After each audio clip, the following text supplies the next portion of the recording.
Lucas 4, verso 1. O tema da minha mensagem hoje aí é a tentação de Jesus. E isso aqui é um tema que tem a ver com todos nós. Porque todos nós enfrentamos e passamos por tentações. Isso aí é uma tentação já. Isso aí já é uma tentação. Você vai ver que há uma diferença entre intenção e pecado. Há uma diferença entre intenção pecaminosa, que aí você já vai estar pecando, e tentação. Agora foi uma tentação, mas tem dia que eu quase peco. Já ouvi esse barulho dessas motos aí. Parece que eles deixam para acelerar bem aqui na frente. É impressionante. Só Deus mesmo para ter misericórdia. Mas tentação todos nós enfrentamos, todos nós vamos ter que aprender a lidar com elas e temos que dar a resposta certa em meio a esses testes e provações que todos nós enfrentamos. E nada melhor do que olharmos para Cristo e vermos como Cristo procedeu ao ser tentado. Nada melhor do que olharmos para o nosso Mestre e vermos como nós devemos proceder diante das tentações e inúmeras provações que nós também passamos em nosso dia a dia. E aí então vamos para Lucas capítulo 1. Antes de nós lermos aí Lucas capítulo 4, melhor dizendo, verso 1, esse relato você vai poder ler em Marcos capítulo 1, em Lucas, que é o que nós estamos, e também aqui em Mateus capítulo 4 você tem este relato da tentação de Jesus Cristo. Todos nós nos lembramos, ou se você não se recorda, momentos antes é narrado, por exemplo, aqui no Evangelho de Mateus, o batismo de Jesus Cristo. Que Jesus vai até João para ser batizado por João. João fica sabendo de quem era Cristo, que ele era o Messias, que ele era o enviado de Deus, o Filho de Deus. João diz, eu não sou digno de desatar-lhes a sandália de seus pés. E o Senhor vem a mim para ser batizado por mim. E Jesus explica o motivo do porquê ele tem que passar por aquele momento, para que se cumprisse as Escrituras. E ao ser batizado por João, saindo das águas, diz o relato de Mateus capítulo 3, do verso 13 ao verso 17, e de forma precisa no verso 17, diz que uma voz do céu disse, este é o meu filho amado em quem me agrado. Este é o meu filho amado de quem eu me agrado. E aí então vamos ler aqui em Lucas 4:1. E você vai entender do porquê a importância de nos lembrarmos disso. Este é o meu filho amado em quem eu me agrado. Lucas 4, verso 1. Na plenitude do Espírito Santo, Jesus voltou do Jordão e foi levado pelo Espírito para o deserto, tendo sido tentado pelo diabo durante 40 dias. Sem ter comido nada nesses dias, teve fome ao fim deles. Então o diabo lhe disse, se tu és o Filho de Deus, ordena que esta pedra se transforme em pão. Jesus lhe respondeu, está escrito, nem só de pão o homem viverá. Então o diabo, levando-o a um lugar elevado, mostrou-lhe num relance todos os reinos do mundo e disse-lhe, eu te darei toda a autoridade e glória destes reinos, porque me foram entregues e eu os dou a quem eu quiser. Se me adorares, tudo será teu. Jesus lhe respondeu, está escrito, ao Senhor teu Deus adorarás e só a Ele cultuarás. Em seguida, levou-o a Jerusalém, colocou-o na parte mais alta do templo e lhe disse, se tu és o Filho de Deus, lança-te daqui abaixo, porque está escrito, aos seus anjos ordenará a teu respeito que te guardem, e eles te sustentarão com as mãos, para que nunca tropeces em nenhuma pedra. Mas Jesus lhe respondeu, foi dito, não tentarás o Senhor teu Deus, ou está escrito. Tendo o diabo acabado todo tipo de tentação, afastou-se dele até ocasião oportuna. Até aí.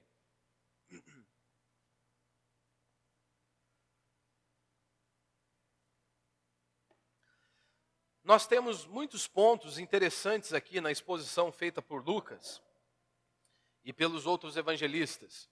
E se você prestou atenção aqui, no verso 2, diz que Jesus havia sido tentado pelo diabo durante 40 dias. Ou seja, havia uma perseverança nesta tentação. E no verso 13 diz que o diabo, tendo acabado todo tipo de tentação, afastou-se dele, afastou-se de Cristo até ocasião oportuna. Ou seja, esperando ter mais uma oportunidade para assolar e tentar a Cristo Jesus. A grande tentação aqui não era de pão.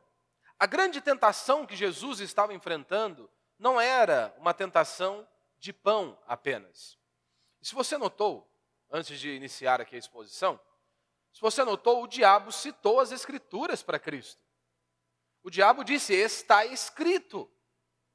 Então, muitas pessoas elas ficam admiradas, né, ao ouvir alguns homens pregando, falando, e elas nem avaliam se o conteúdo que ele está pregando é bíblico ou não.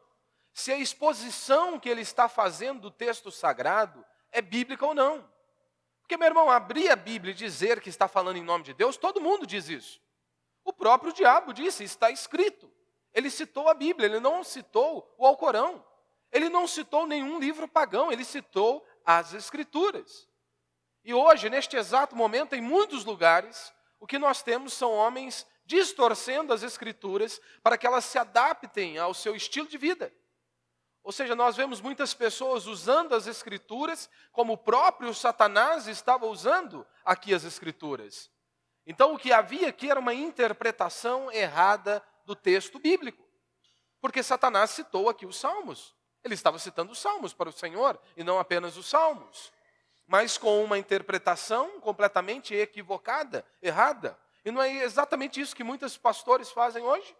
Não é exatamente isso que muitos líderes religiosos têm feito hoje? Eu acho que o texto diz isso. Ou a interpretação é essa. Ele se esquece de 2000 anos da história da igreja e vem com uma nova interpretação. Se um homem ele vem com uma nova interpretação, ou ele é um gênio, ou ele é um herege. E eu prefiro ficar com a segunda opção, ele é um herege. Por quê? Ora, você acha que Deus abandonou a sua igreja em 2000 anos? Ora, nós só estamos aqui hoje porque Deus tem cuidado da sua igreja. É impossível que Deus falhou em 2000 anos na história do seu povo. Então um camarada vem com uma nova interpretação, com um novo ensino, fazemos como o apóstolo Paulo nos ensina, que seja considerado maldito, anátema, mesmo que um anjo venha do céu e vos anuncie um outro evangelho, esqueçam. Esta é a orientação do apóstolo Paulo.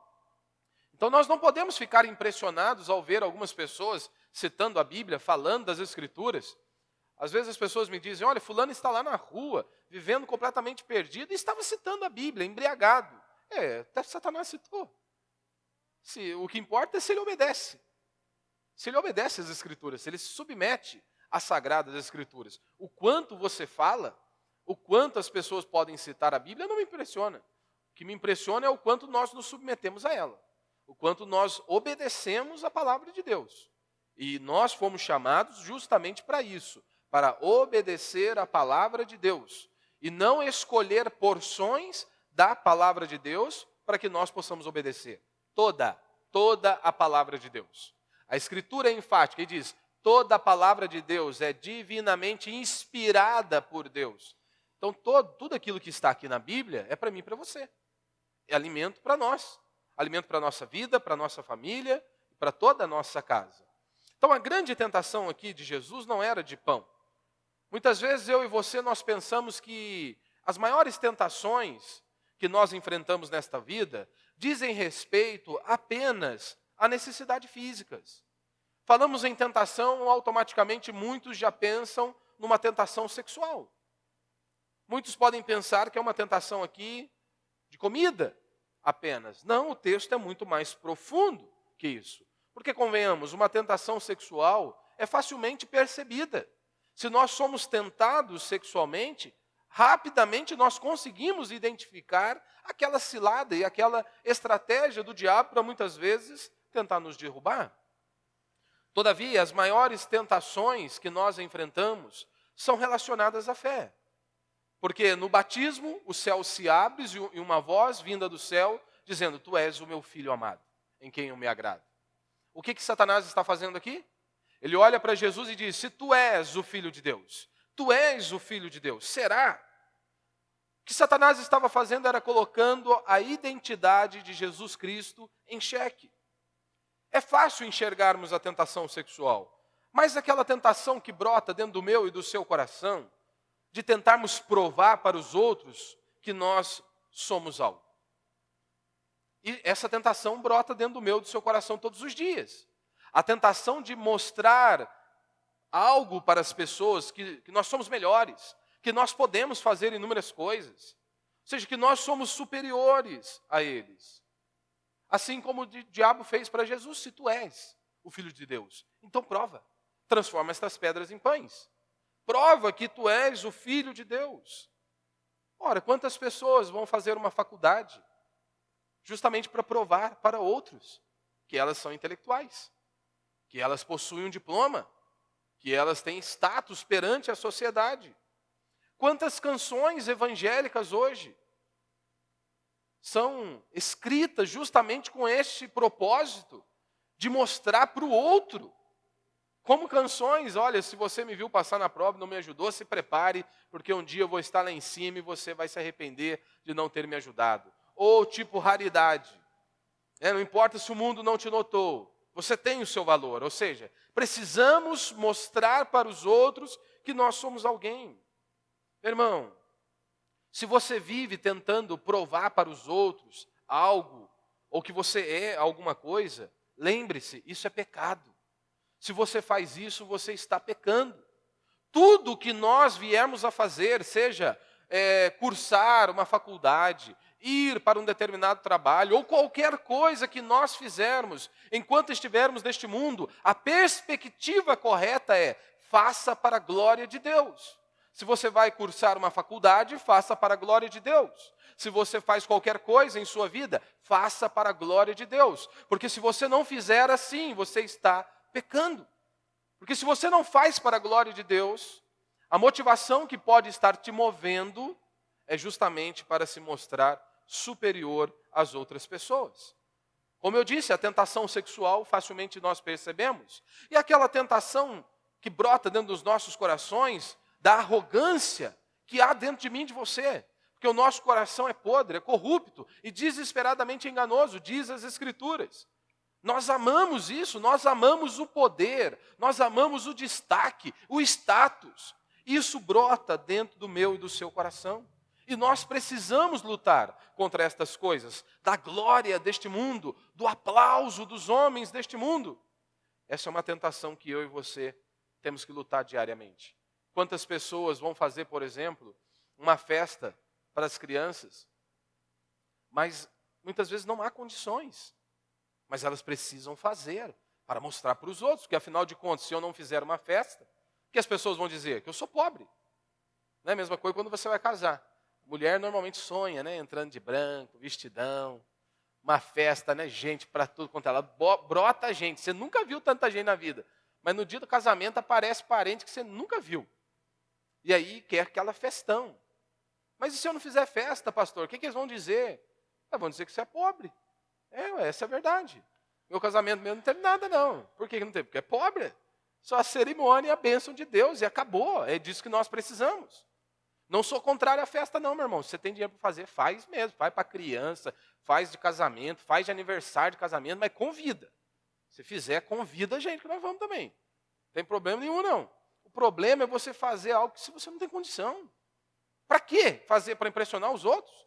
Quem gosta de você vai com festa ou sem festa. Diminui um pouco o número de gente. Bastante, mas vai. Quem gosta de você vai estar lá, com festa ou sem festa. Aquela dúvida sobre quem nós somos. Aquele desejo de querer impressionar os outros. O amor pela glória, o esplendor deste mundo. Esses são os seus maiores problemas. Esses são os nossos maiores problemas, as nossas maiores tentações. Então hoje eu vou falar apenas dos aspectos gerais da tentação. E o primeiro, é a tentação de fé. Como o próprio texto deixa muito claro aqui.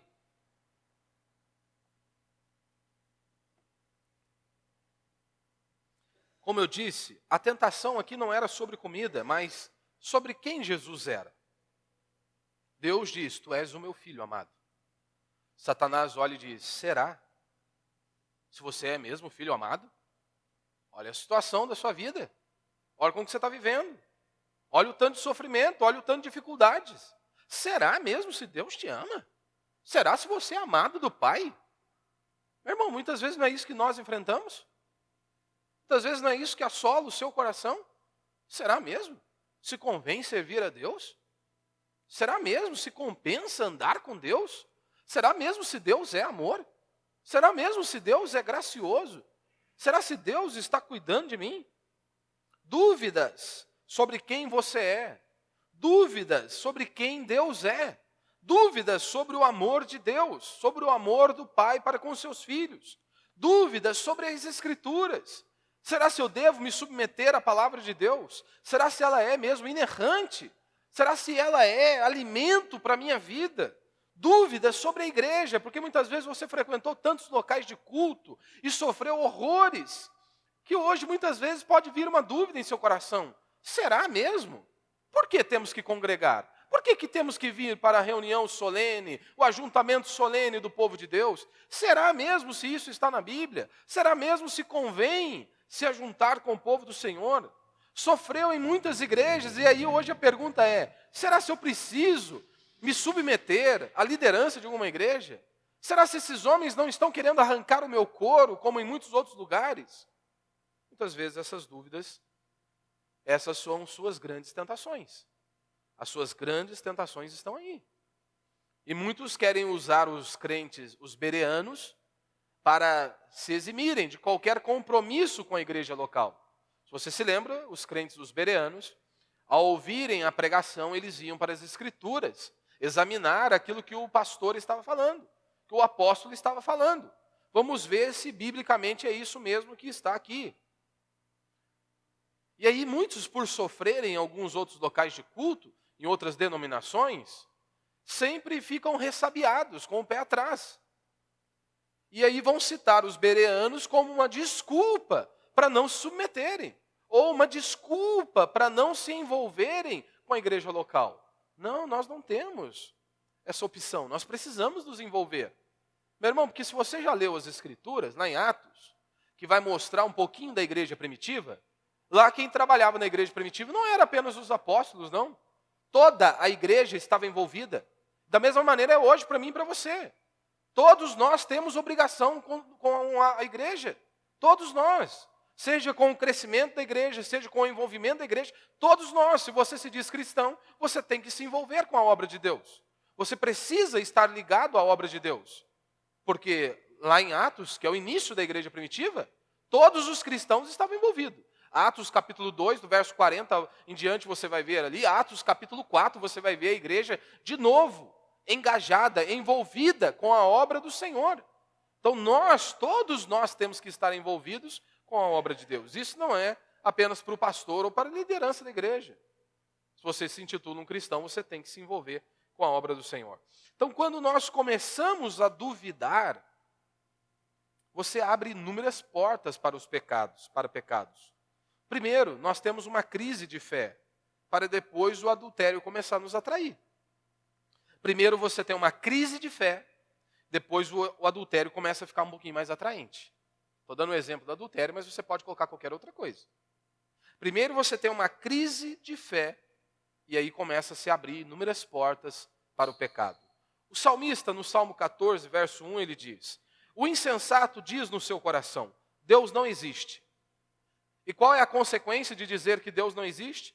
Todos se corrompem e praticam abominações. Não há quem faça o bem. Sempre vai seguir essa ordem. Diz que não há Deus, ou seja, uma dúvida, e começam a trilhar o pecado. Primeiro ele duvida, depois ele peca. Então, quanto mais forte está a sua fé em Jesus, quanto mais fortalecido você estiver na palavra de Deus, mais forte será a sua resistência ao adultério, à pornografia ou qualquer tipo de tentação. Para você vencer, você precisa estar firmado em Deus.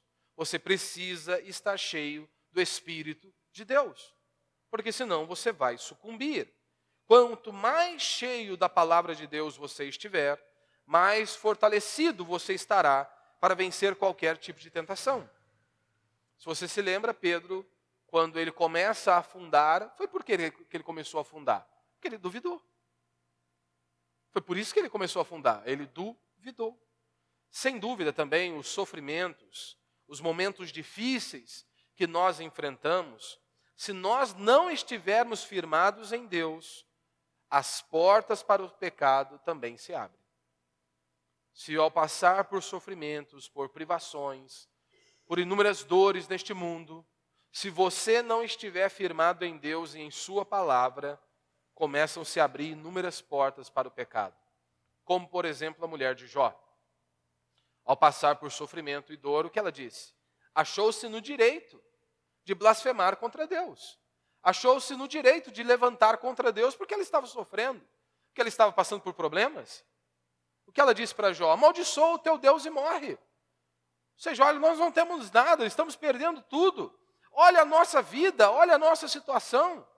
Não convém servir a Deus, amaldiçoa o teu Deus e morre. Não é isso que muitas vezes pode vir ao meu e ao seu coração? Isso acontece conosco, a todo instante. Isso começa a brotar, essa tentação dentro do nosso coração. Por exemplo, talvez se você bebia, ou mexia com algumas porcarias aí, ou era viciado em pornografia, muitas vezes você começa a trilhar um dia ruim, tem um dia ruim, briga com a mulher ou briga com os filhos, e aí você acha-se no direito de meter o pé no balde. Vou pirar o cabeção aqui agora. Achamos no direito. Achamos no direito de indagarmos Deus. Por que, Senhor, eu estou sofrendo assim? Por que, Senhor, está acontecendo isso comigo? Meu irmão, quando você começa a se levantar desta maneira, o capetão já passou o braço no seu ombro e vocês estão juntos, fecharam. Aí o diabo começa já a sussurrar na sua orelha e dizer, é mesmo, cara, como é que pode, né? Servo de Deus, fiel, sofrendo. Mas por que será que Deus está deixando você ficar dessa maneira? E por que será que será que Deus te ama mesmo? Olha o tamanho das suas dificuldades. Olha o que você está tendo que enfrentar na sua vida. Eu acho que você não deve buscar Deus, não. Acho que isso é uma balela. Nós enfrentamos isso. Mas uma coisa você pode ter certeza. Se você estiver fortalecido na palavra de Deus, você irá sair triunfante. Você vai sair vitorioso. Mesmo que com muitas escoriações, você vai sair vitorioso. Se você estiver firmado em Deus e em sua palavra. Segundo, precisamos saber que não é pecado ser tentado. Porque muitas pessoas não conseguem separar a intenção impura da tentação. E muitos acham que ao ser tentados já pecaram, já naufragaram. Ora, Jesus não pecou, como diz o autor de Hebreus, no capítulo 4, verso 15, ele diz, foi tentado em todas as coisas, porém sem pecado. Então, tentação não é pecado, porque senão Cristo teria pecado. E a Bíblia é muito clara, ele não pecou.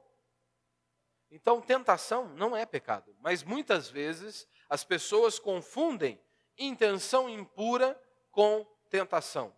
Elas distorcem ou têm um entendimento errado das palavras de Cristo Jesus, aonde Jesus diz que se você olhar com um olhar impuro, com uma intenção impura em seu coração para uma mulher, você já adulterou com ela. Ou seja, você já pecou, você já transgrediu a lei do Senhor. Muitos não conseguem identificar a intenção impura da tentação.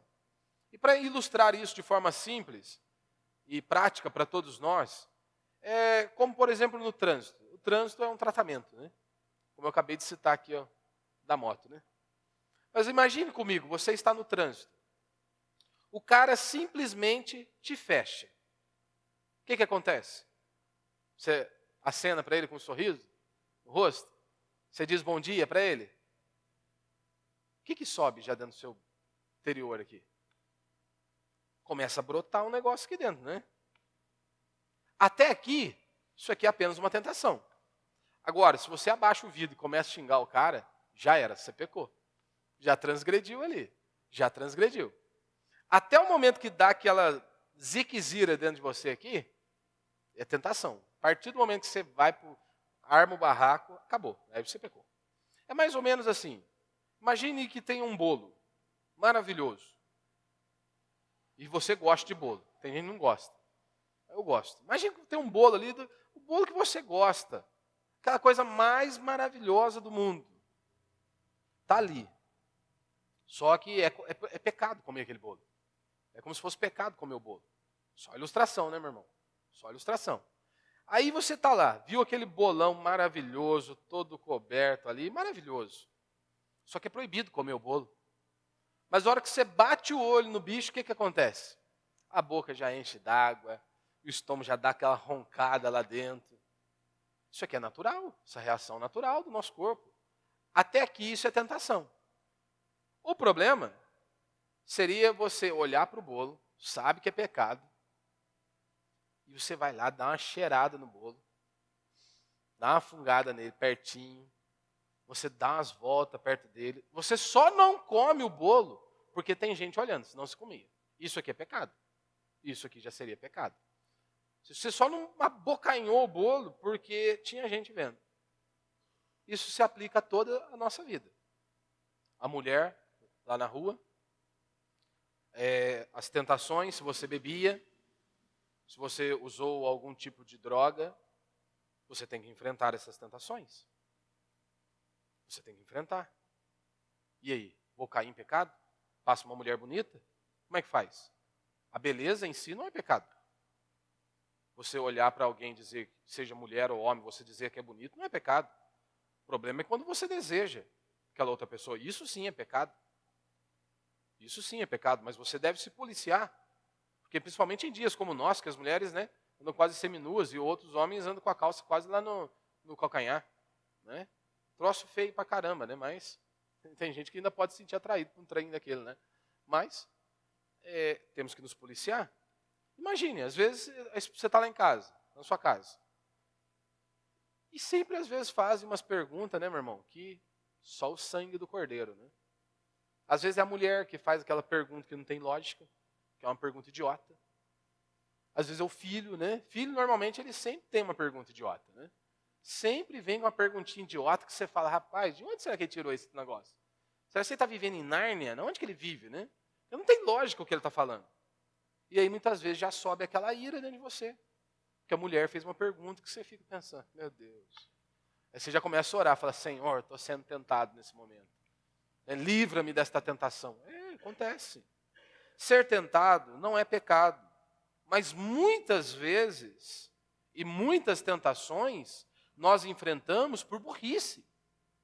Muitas vezes você pode estar com sua mente atormentada e o seu coração atormentado por burrice, porque você não vigiou. Imagine, você sabe que numa determinada rua há um buraco enorme. Há outros caminhos que você pode tomá-los ou ir até eles para chegar ao local que você deseja. Por que você vai passar lá naquela rua? O tolo, o que ele faz? Chega em frente ao buraco e se joga. Quer nadar de braçada lá no buraco. Quem tem um pouquinho de força de vontade, o que ele faz? Vai mais na cautela. Sabe que tem um buraco, ele olha, vai para o cantinho, consegue passar. O sábio, o que ele faz? Ele vai pela tua rua. Ele sabe que ele tem um buraco. Vou me jogar ali para quê, velho? Vou me arrebentar todo ali? O que isso tem a ver conosco? O cristão. Ele se enche de porcaria, depois ele não consegue entender por que ele está tão angustiado, por que ele está sendo tão tentado na sua vida. Ele perde horas e horas lá no Facebook. Aí ele olha um perfilzinho novo lá, daí ele fala, rapaz, mas nunca tinha visto esse aqui não. Aí clica lá, mas pior que é bonito, hein, rapaz? Aí começa a querer dar uma fiscalizada nas fotos, para ver se tem alguma coisinha mais ali, né? Esteja um pouquinho mais à mostra, né? Depois ele não consegue entender por que a mente dele está a milhão. Por que está lá, quase explodindo. O cristão vai lá, fica assistindo séries sensuais, né, na televisão. Assiste programas de auditório onde as mulheres estão seminuas. E você acha que isso não vai te influenciar? Você acha que isso não vai trazer uma dor de cabeça para você? Nós deveríamos privar, inclusive, os nossos filhos de verem um lixo como esse. Nós deveríamos, se adultos já não tem uma carga psicológica para aguentar uma pressão desse tamanho, imagine você despejando esse lixo na cabeça do seu filho. Você tem que tomar cuidado com o que você assiste, que você deixa os seus filhos assistirem. Então você acha mesmo que é normal? Há lugares que você pode evitar, há lugares que você deve evitar. Há pessoas que você deve evitar. Leia o Salmo 1, lá está muito claro. O cristão, a maneira que ele deve andar. Por que você vai andar com pessoas que vão te distanciar de Deus? Ande com as pessoas que te levem para perto de Deus. Se eu sei que fulano vai, essa companhia aqui, eu sei que não vai desembocar em coisa boa, para que você vai? É tolice, é burrice. Você está buscando passar por sofrimento porque quer. Então há tentações que são inevitáveis, mas muitas nós podemos evitar. Muitas você e eu podemos evitar. E um outro ponto muito interessante aqui, que o texto nos diz, é que Jesus era cheio do Espírito Santo. Jesus estava em jejum e oração. Era isso que Jesus estava, é assim que Jesus estava, orando e jejuando. Aí eu te pergunto, com que você alimenta a sua carne? Com que você se alimenta? Você alimenta a sua carne com futebol? Com séries? Com lazer e mais lazer? É com isso que você se alimenta? É como que você acha que você vai, na hora da provação, na hora da tentação? O que você acha que você vai fazer? Nós somos seres espirituais. Nós temos que ler e orar. Nós temos que ler a Bíblia e orarmos a Deus. Se você não faz isso, é pecado. Não é opcional, é mandamento. Ler a Escritura, porque é alimento para você, é alimento para mim, e orar. Paulo vai dizer, orai sem cessar. Ele não estava dizendo para você virar um monge, abandonar a sua carreira profissional, abandonar a sua família. Não. Mas a todo tempo esteja conectado com Deus. Agora, nós nos conectamos muitas vezes com inúmeras coisas, menos com Deus. E aí depois não sabe, porque sucumbe na primeira provação, na primeira tentação. Claro, não está cheio de Deus, não está cheio do Espírito Santo. Como é que vai vencer? Terceiro, o diabo ele é persistente em suas tentações.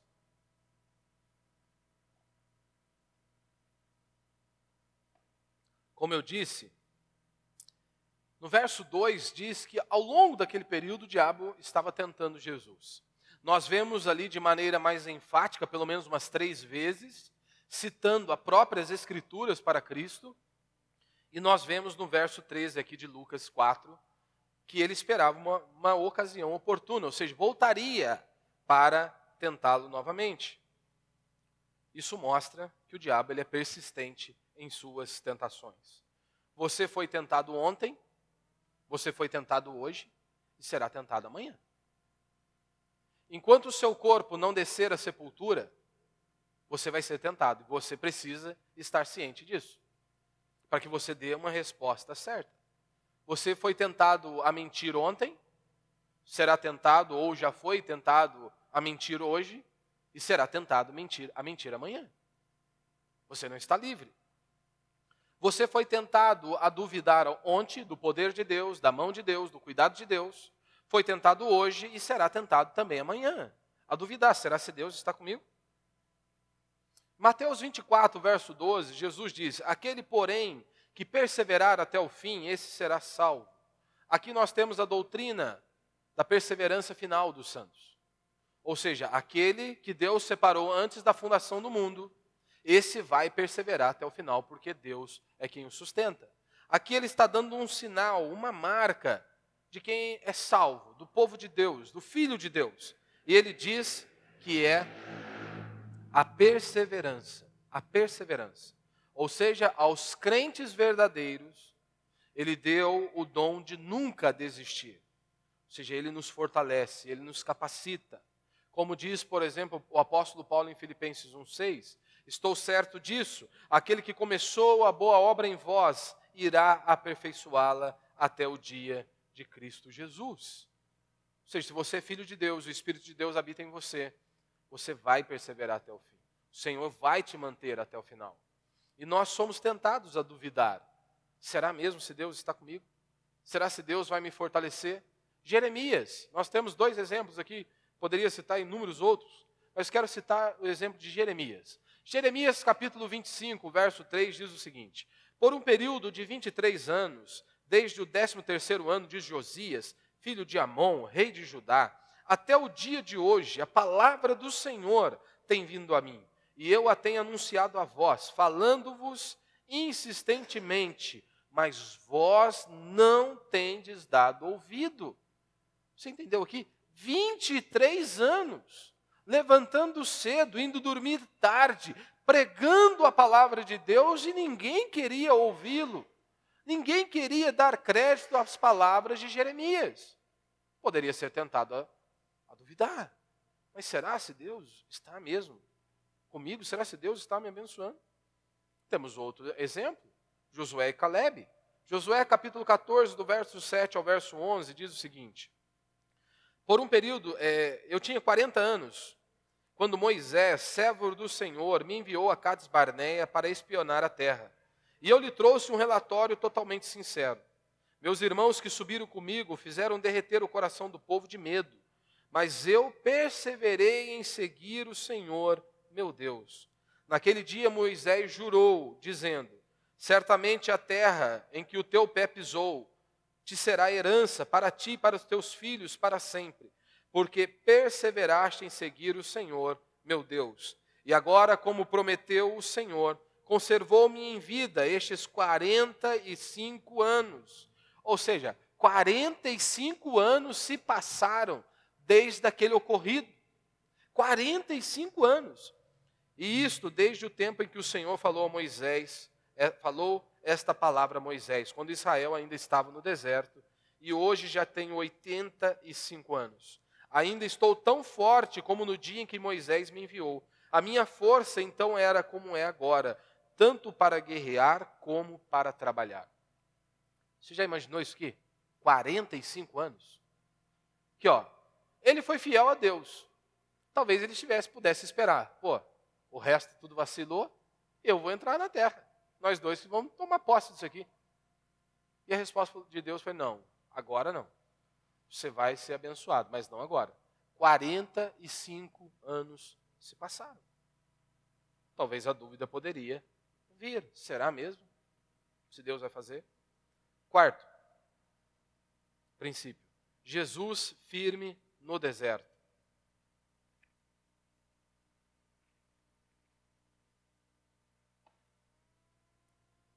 Isso aqui é muito interessante. Jesus ficou firme no deserto, que nos remete a algo, completamente improvável, que não é algo bom.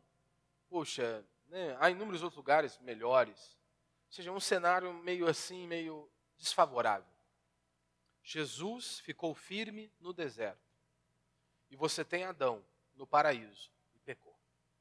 Jesus no deserto e permaneceu firme, fiel ao Pai.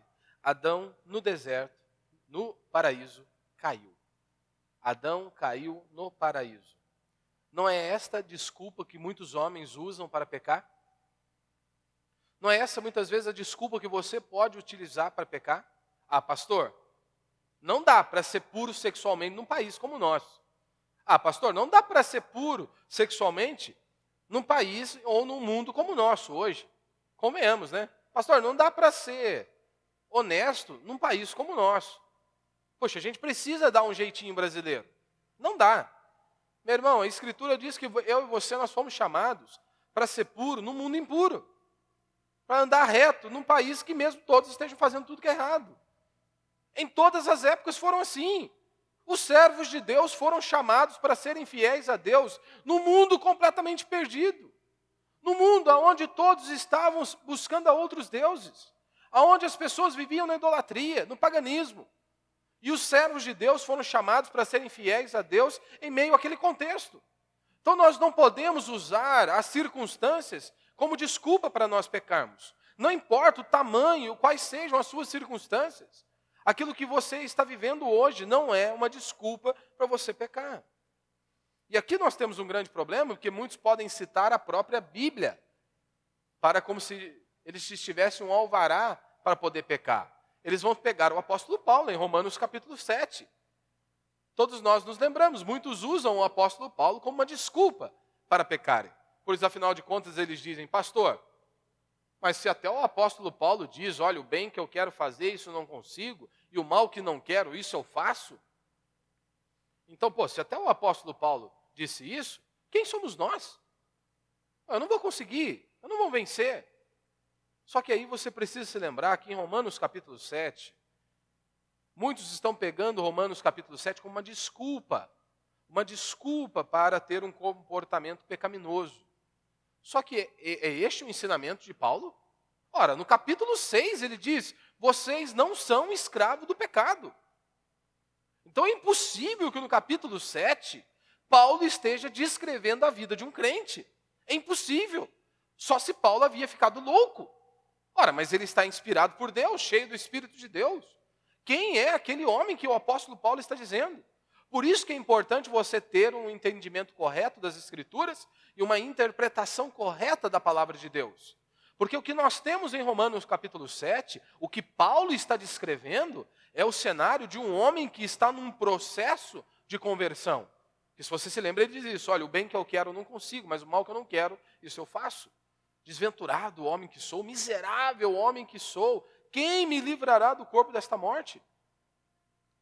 Então note aqui, Paulo não pode estar falando de um crente, porque ele diz que é escravo do pecado. O crente não é escravo do pecado.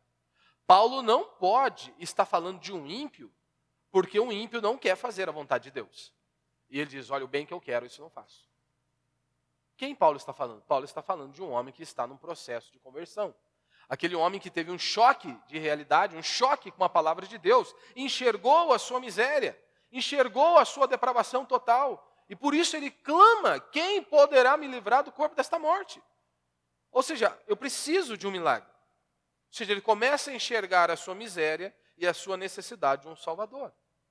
Então nós cristãos, se você é um cristão genuíno, se o Espírito de Deus habita em você, você não pode usar Romanos 7, primeiro, porque já é uma interpretação equivocada, errônea. Você tem que se lembrar de Romanos 6. Quando Paulo diz em Romanos 6, sabendo isto o quê? Crucificado, que foi crucificado com ele o nosso velho homem, para que o corpo do pecado seja destruído, e não sirvamos o pecado como escravos. Esta é a situação do crente, daquele que tem o Espírito de Deus sobre ele. Se você diz que nasceu de novo, que o Espírito Santo habita em você, quando você peca porque você quer. Porque você escolheu viver assim. Porque você escolheu trilhar o pecado. Porque, convenhamos, se o Espírito de Deus habita em você, claro que você pode dizer não para o pecado. É o Espírito de Deus, meu irmão, que habita em nós. E é isso que nós precisamos compreender. Você precisa saber quem você é em Cristo Jesus. Porque se você tem um entendimento errado de quem você é, você não vai ter fé. Você não vai andar uma vida vitoriosa. Então, a maneira que você olha as Escrituras e interpreta, por exemplo, Romanos 7, vai dizer se você andará num andar vitorioso, triunfante, para a glória de Deus, um andar reto em santidade. Agora, se você tem uma interpretação de Romanos 7, você vai cair. Porque você vai querer usar isso como uma desculpa. Eu não consigo. Eu não consigo andar em santidade, não consigo viver uma vida piedosa, não consigo viver uma vida reta. Ser salvo não é você ganhar um carimbo de crente na testa. Ser salvo é o Espírito de Deus vindo habitar em você. Você precisa se lembrar disso. É o Espírito de Deus habitando em mim. Então, se você diz que tem um Espírito de Deus e peca, você pecou porque você decidiu isso. Você escolheu esse caminho. Então, o entendimento errado, você não vence o pecado. Se há um entendimento errado das Escrituras, você não vence o pecado. Não possui fé. E ainda vai culpar Deus pelos seus erros. Ainda vai querer jogar a culpa nas costas de Deus. Agora, se você é ímpio, se você é um ímpio, você é escravo do pecado mesmo. Essa é a realidade. Se você não nasceu de novo, se o Espírito de Deus não habita em você, você é escravo do pecado. Esta é a sua situação à luz das Escrituras. Se você não nasceu de novo, você não vai se ver livre da pornografia, você não vai se ver livre dos seus vícios, você não vai se ver livre da mágoa, você não vai se ver livre do complexo. Qualquer complexo que você tenha, se você é ímpio, você é escravo do pecado. Essa é a sua situação. Agora, se você nasceu de novo, você é livre. Você é livre. Os monstros do passado vão te atormentar. Isso é fato. Mas você poderá vencê-los. Os seus monstros do passado vão vir, muitas vezes, para te assolar. Mas você pode vencer cada um deles. Então, ser cristão não é deixar de ser tentado, mas é você ter força para vencer. E há muitas coisas que você tem que fugir. Você lembra de José? A mulher chega lá, quer agarrar ele, o que ele faz? Estou firme na fé, pode vir que eu não vou abrir a guarda não. O que ele fez, irmão? Correu, juntou as coisas dele, correu. Foi isso que ele fez. Tem muitas coisas que nós temos que fugir. Você se lembra de Davi? Uma olhadinha dele, uma olhadinha. Davi era para estar na guerra, de repente ele fica lá paisana, de boa. Aí ele viu Betseba tomando banho, viu? Você se lembra do tamanho da desgraça que veio sobre a vida dele, né? Davi mentiu, adulterou e matou. E ainda, a palavra de Deus diz o seguinte, a espada, Davi, nunca mais vai sair da tua casa. E todos nós sabemos como que foi a vida de Davi, por conta de uma olhadinha. Ou seja, não fica flertando com o pecado, meu irmão.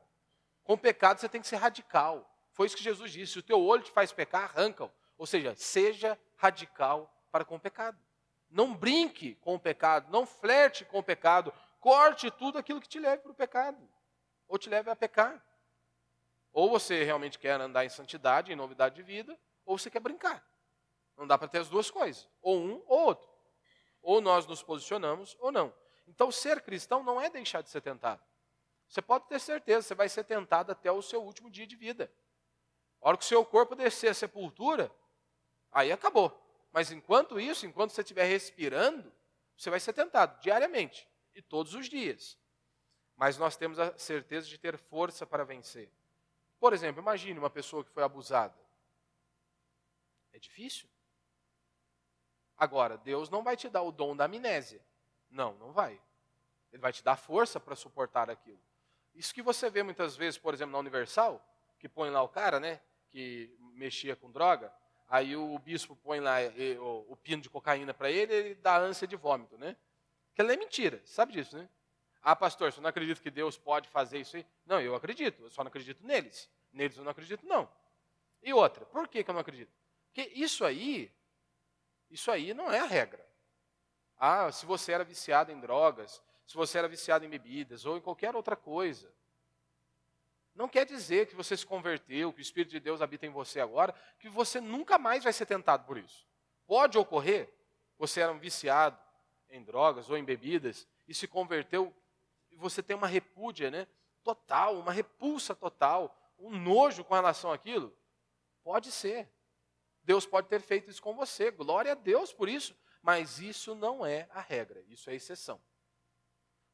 A regra é, você vai ser tentado o resto da sua vida. Quem teve contato com pornografia, meu irmão, você pode ter certeza, é o resto da sua vida lutando contra essa praga. Qualquer outro pecado, você vai ter que lutar até o final da sua vida. O negócio é destruidor. Então, essa é a regra. Eu tenho que viver com isso. Vou ter que lutar contra isso. Da mesma maneira, se a mulher for abusada, Deus não vai dar o dom da amnésia para ela, nunca mais vai se lembrar. Não, vai dar força. Da mesma maneira, as pessoas nos magoam, como nós também magoamos as pessoas. Se você perdoa, você acha que você vai esquecer? Tem gente que acha que perdão é amnésia. Perdoou, nunca mais vai lembrar do que a pessoa fez. É só você ficar louco ou der amnésia. Só assim. Caso contrário, você vai ter que lutar. Perdoou. Às vezes a pessoa fez algo para você que arrebentou com você. Você perdoou e perdão não é opcional, tá, meu irmão? Perdão também não é opcional, não. É uma atitude que todos nós temos que fazer. Você quer perdão de Deus, tem que aprender a perdoar os outros também. Como que você quer perdão de Deus se você não perdoa? E a sua transgressão para com Deus é infinitamente maior do que qualquer uma das nossas transgressões que eu possa fazer com você ou você fazer comigo, cometer comigo. Qualquer uma delas. Então nós temos que nos lembrar disso. Aí você perdoa alguém, às vezes passam uns anos. E às vezes daqui a pouco você vê a pessoa de novo, você vê o Zé, aí o seu coração muitas vezes quer dar aquela balangada de novo. Aí você tem que lembrar, não, eu já perdoei, estou sendo tentado aqui a guardar mágoa dele.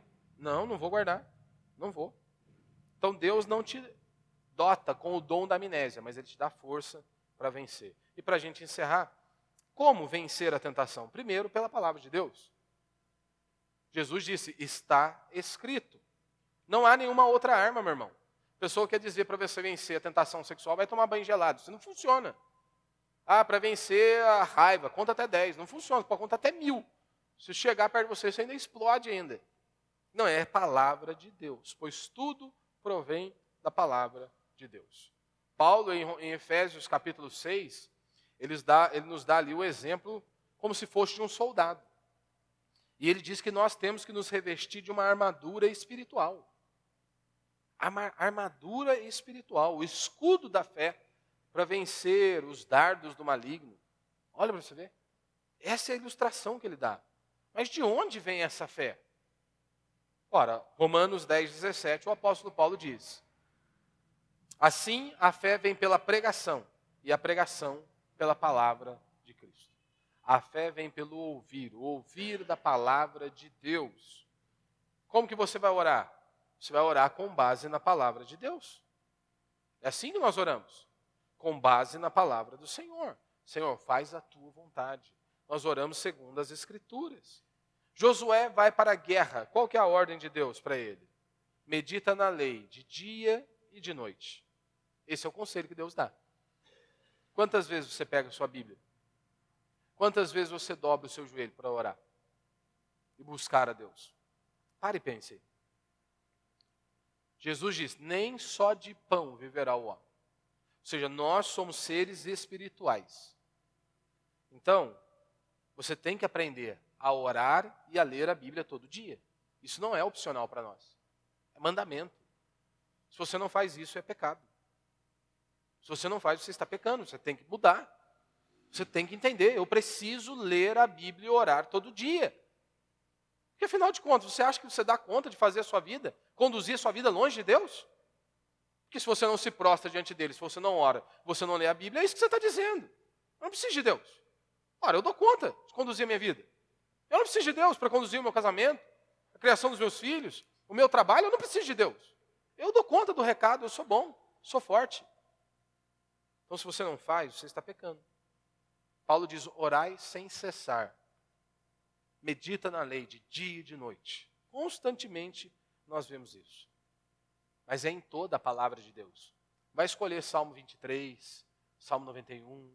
Vai escolher sua passaginha que fala de bênção ou não. É a palavra de Deus. Mas é toda a palavra de Deus. Porque é isso que a Escritura diz. Toda a palavra de Deus é divinamente inspirada por Deus. Toda a palavra de Deus. De Gênesis a Apocalipse, nós precisamos nos alimentar das Sagradas Escrituras. E na maioria das vezes esta palavra, as Escrituras, vão nos confrontar. Vai confrontar o seu erro, o seu pecado. E aí você ou se prostra diante de Deus, ou você fica embirradinho. Aí você vai precisar escolher. Ou você se prostra e diz, isso aqui é palavra de Deus, é alimento para mim. Eu preciso mudar. Ou você fica embirradinho com Deus, quer fazer birrinha com Deus. Tem que escolher. E segundo, como que nós vencemos isso? Certeza da recompensa futura. Por que que Jesus rejeitou o pão pedra do diabo? Aqui em Lucas não diz, mas em Mateus vai dizer que após Jesus rejeitar a oferta do diabo, todo o convite de Satanás, no final diz que os anjos vieram e o serviram. Ou seja, Jesus rejeitou o pão pedra do diabo e recebeu um manjar de Deus. A Bíblia diz que Moisés também, ele rejeitou os prazeres transitórios, ou seja, os prazeres momentâneos desta vida, porque ele almejava algo infinitamente maior. Então é assim que somos nós, cristãos. Nós abrimos mãos de coisas momentâneas, porque vislumbramos a eternidade. Nós escolhemos sofrer muitas vezes, passar por inúmeras provações, porque vislumbramos algo infinitamente maior. Por que um atleta, por exemplo, ele abre mão, muitas vezes, seja de comer algo muito gostoso, ou inclusive mesmo muitos deles de uma balada, de uma vida um pouquinho mais assim descolada? Por que eles abrem mão disso? Por que eles se privam de muitas coisas e sofrem por conta disso? Porque eles querem a medalha, eles querem um troféu, eles querem um prêmio. Por isso que eles abrem mão de um prazerzinho transitório, momentâneo, porque eles estão vislumbrando algo maior. Agora, nós cristãos, não é uma medalha de ouro. Nós vislumbramos a eternidade. Então, nada nesse mundo aqui, para nós tudo para nós aqui é transitório, é momentâneo. Por isso nós vislumbramos algo infinitamente maior. Mas para que ocorra dos anjos virem nos servir, nós precisamos rejeitar as oferendas do capeta. Essa é a grande verdade. Se você abraça a coxinha engordurada do capeta, meu irmão, acabou. Não vai ter manjar da parte de Deus. Você precisa escolher. Porque o diabo sempre vai enviar a coxinha dele bem gordurosa. E aí? Ou você abraça, ou você rejeita e espera em Deus. E aí os anjos vêm e te servem um manjar. Essa é uma escolha que nós temos que fazer. Que Deus nos dê graça para fazermos o que tem que ser feito e vivermos uma vida que glorifica o nosso Deus. Amém?